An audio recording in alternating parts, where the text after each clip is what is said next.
Nobody saw this coming. Nobody.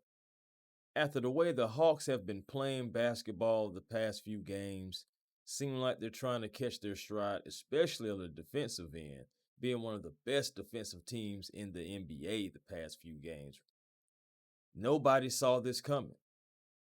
The way that we got to this game, oh my god. Hawks fans, welcome back to Hawks Digest. I am Chris Tipmore.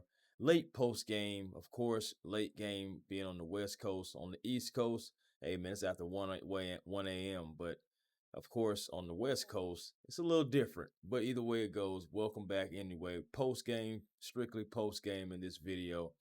Going to get into it again, man, after the Atlanta Hawks being one of the best teams in the NBA just defensively. Tonight was the complete opposite. Tonight was actually the complete opposite of what we saw and what you want to see. But it's a tough one as the Atlanta Hawks do take a big fat L tonight, and final score being 141 to 116. Nobody saw this coming. I'm telling you. But before I get into the rest of this post game, let me get into this. Before we get into all the news today, this video is brought to you by Kalshi. When you download Kalshi using the link below, guys, make sure you're putting in Digest NBA. That's Digest NBA, and you'll get 20 off when you trade your first 100. Now, Kalshi is the largest prediction market in the US, and on their platform, you can trade yes or no on real life events, whether it's sports, election, news, and pretty much anything. So, no matter if you're in California, Texas, or the good old state of Georgia, anywhere across the country, Kalshi is here for you. As for myself, I like to use Kalshi as well. And right now, the Atlanta Falcons need a head coach, and Clint Kubiak has a 42% chance of being the Atlanta Falcons' next head coach. But you also have Kevin Stefanski down there as well. No matter who you're choosing, if you put some money on it, you possibly can double your winnings. So make sure that you are doing this because it's a genuinely smart way to just use your news or sports knowledge when you can, and you can close positions whenever you want. Again, guys, download Kalshi using the link in the description, and don't forget that use that code DigestNBA. Use DigestNBA, guys, and you'll get $20 bonus. And thank you again for Kalshi for sponsoring this video. And now let's get back to the news. Before we All right, guys. Round two. It was round two versus Hawks and Lakers. Final matchup. Of course, the Hawks took the first victory at a large margin, double-digit margin, 122 to 102. And tonight, man, the Lakers definitely paid us back. Ultimately, in the first quarter, it was going back and forth, but it was a point in time to where the Lakers went on a 13-0 run. And that's another thing that hurt the Atlanta Hawks because that was around the 3 minute and 47-second mark until the 1 minute and 30-second mark. Complete drought for the Atlanta Hawks.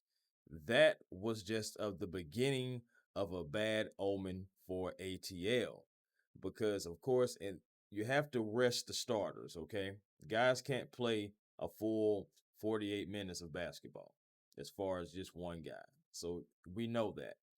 But the lineup when things kind of went down after the starters went out was when CJ, Corey, Double O, Nall, and Mo was in there. I'm not saying they wasn't giving effort, but shots weren't going down. And the Lakers were able to get out and run, and they was able to convert on baskets.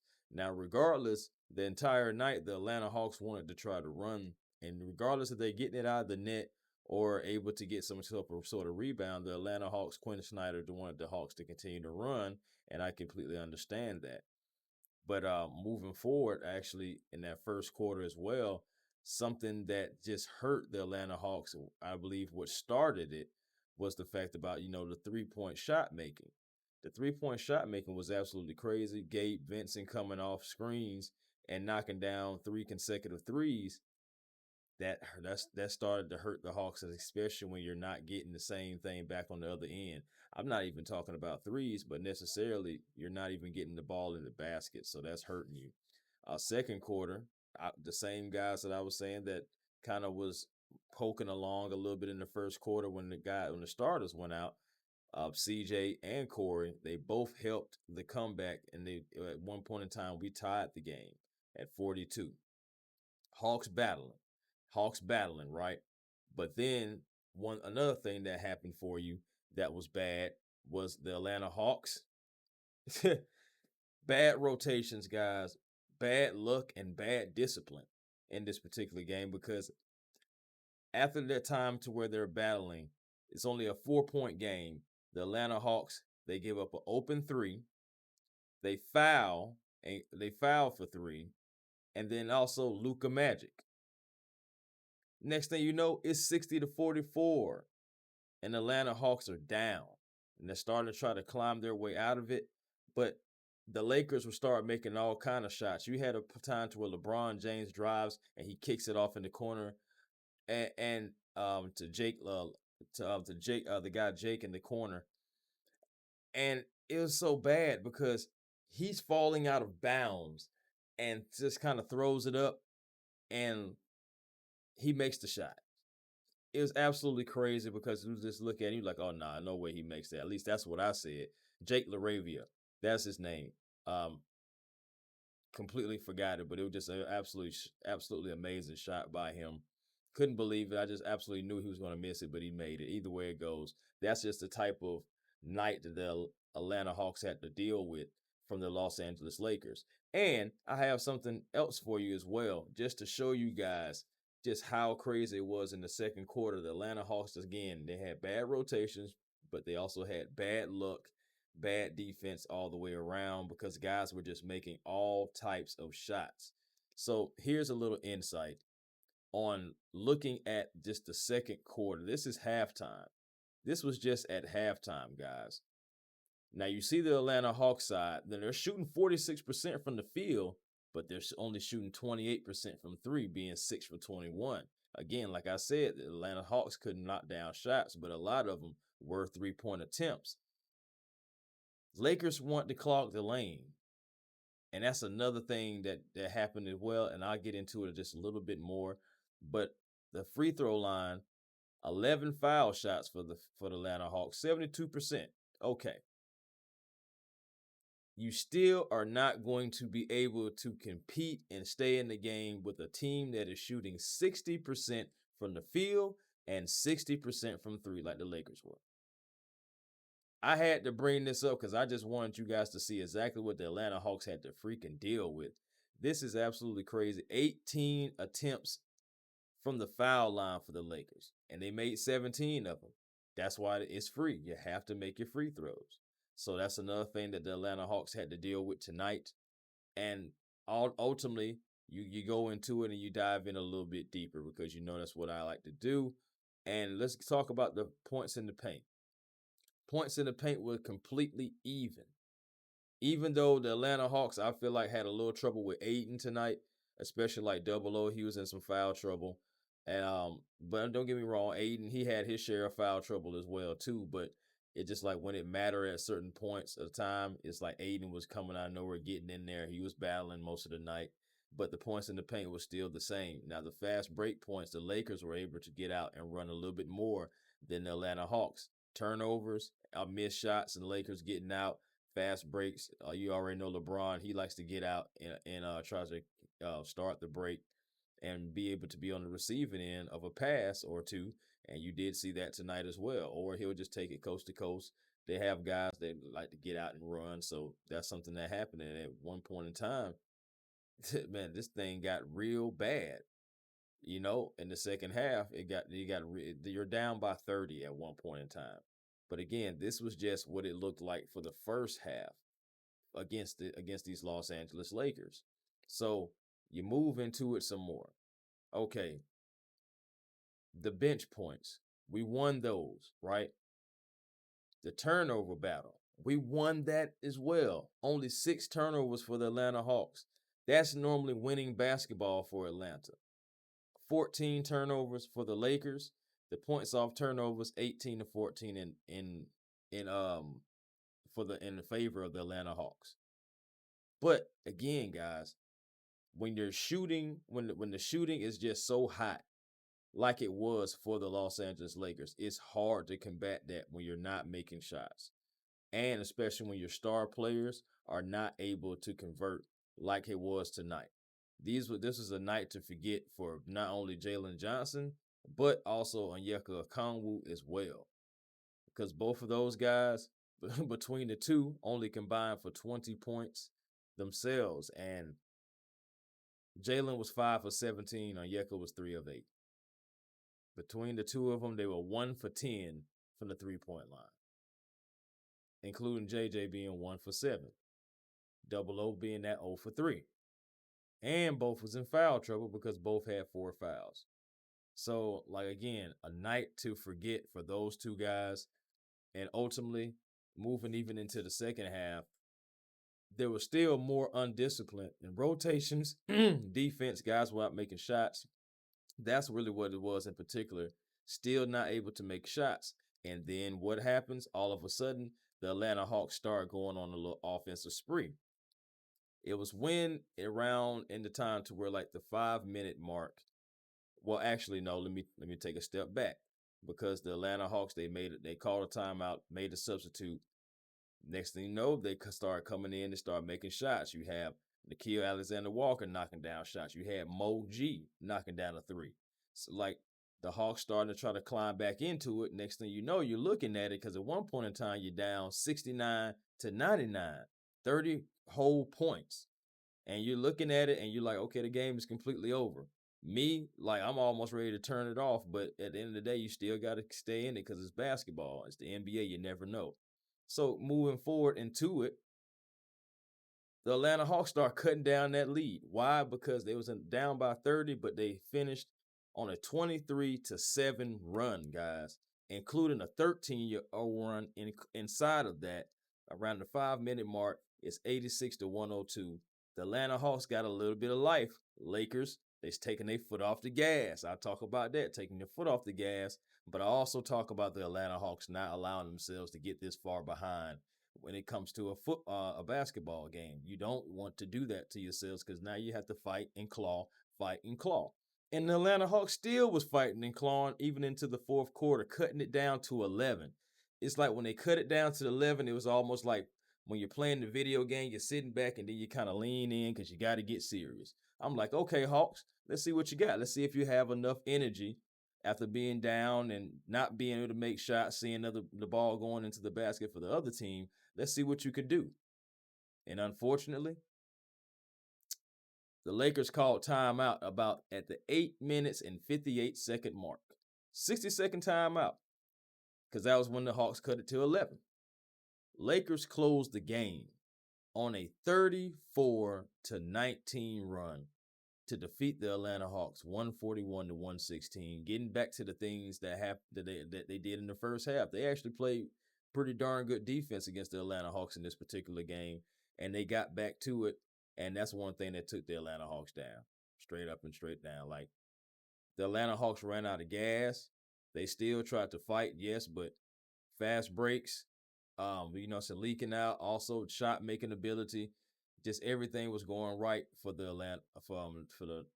against the Atlanta Hawks for the Los Angeles Lakers, including Luka Doncic, like a guy who was shooting 32% from the 3-point line overall, but just so happened runs against the Atlanta Hawks, and what happened? He's 5 for 9 for 3-point line, 55%, 27 points. And then you have LeBron James, who was at first breaking up the rear, but ended up closing the game for them. 12 of 20, going 30 for 31 points. He had 31, 10, and 9. And again, shot making abilities. They closed out the game 57% against the Atlanta Hawks and 55% from the 3-point line, compared to 28% from the 3-point line and 45% from the field for the Atlanta Hawks. You're not going to be able to do nothing with that at all. At all. Hawks ultimately finished 13 of 46 from the 3-point line, 19 of 34 for those Lakers. And just those numbers right there, a team making 19 threes, that's the old Atlanta Hawks, the Atlanta Hawks that you've seen the past previous seasons to where they're giving up 19, 18, 17 threes to a team and getting their doors blown off of. So again, nobody saw this coming with the new look of the Atlanta Hawks, recent moves made just from the offseason all the way until present day.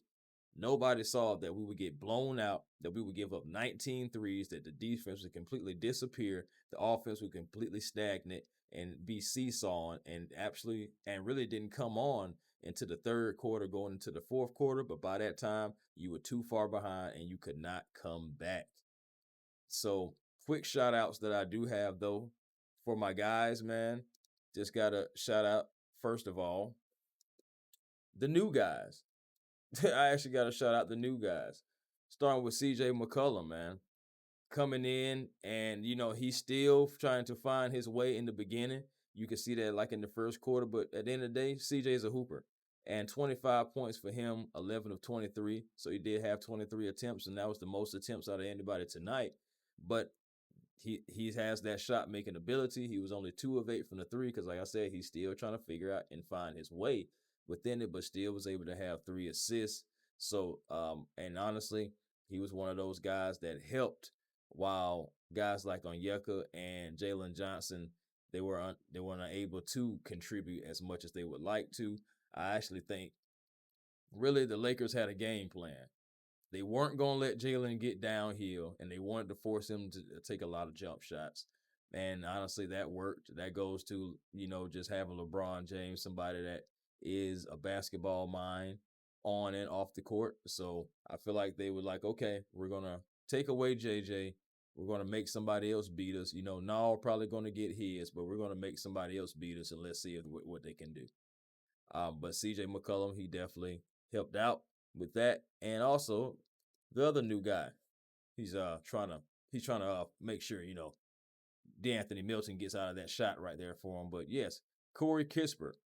And Kispert, man, I have to admit, he had a good game tonight. 19 points in his second game, 3 of 7 from the 3-point line. I feel like that's actually going to improve. I mean, he's a shooter anyway, 6 of 11, 55% total from from the field goal percentage, and from the 3-point percentage, it was 42.9. Now, last guy that I have to talk about, and of course, it is Nickeil Alexander-Walker. Nickeil Alexander-Walker, guys, was the engine. 10 of 16, very efficient, 62% from the field, 5 of 9 from 3, 55%. Made his only free throw, 26 points, and also had 4 rebounds and 3 assists to go with it. Now, Nickeil Alexander-Walker, again, like I said, was that engine. And when you look at some of his stats as well, Nickeil will let you know some things. 20.6 points, 3.6 rebounds, 3.3 assists, and also the field goal percentage for the season, 44%, shooting 37% from 3. But if you take a deeper dive in the last 4 games, Nickeil Alexander-Walker in 33 minutes has scored 22.3 points per game, 5 rebounds, 3.5 assists, 2 steals, and also this guy right here, man, he's not going back to the bench. Okay? He's just not going back to the bench, especially shooting 46% from the field, and also it's only been 33% from 3, but that's only because the Pelicans game, he went 2 of 12, and also he went 3 of 11 from the 3-point line against Denver. But the last 2 games, he has been over 40%, so that's another reason that that 3-point percentage is lower. But ultimately, Nickeil Alexander-Walker has been on a tear and has been helping the Atlanta Hawks. And I definitely just had to give him his flowers and say, man, hey, this right here is a game that you want to put behind you. We have to shake it off because we have the Portland Trail Blazers we have to go to next. It's going to be an interesting matchup, seeing Jalen Johnson against Danny Avia. Those 2 guys right there are really the leading front runners for most improved player. So it's going to be interesting seeing those guys go at it. But guys, I'm getting up out of here. It's late. It's after 2:00 in the morning, East Coast time. So until next time, guys, peace and blessings to you all, and to you all, I'll holla.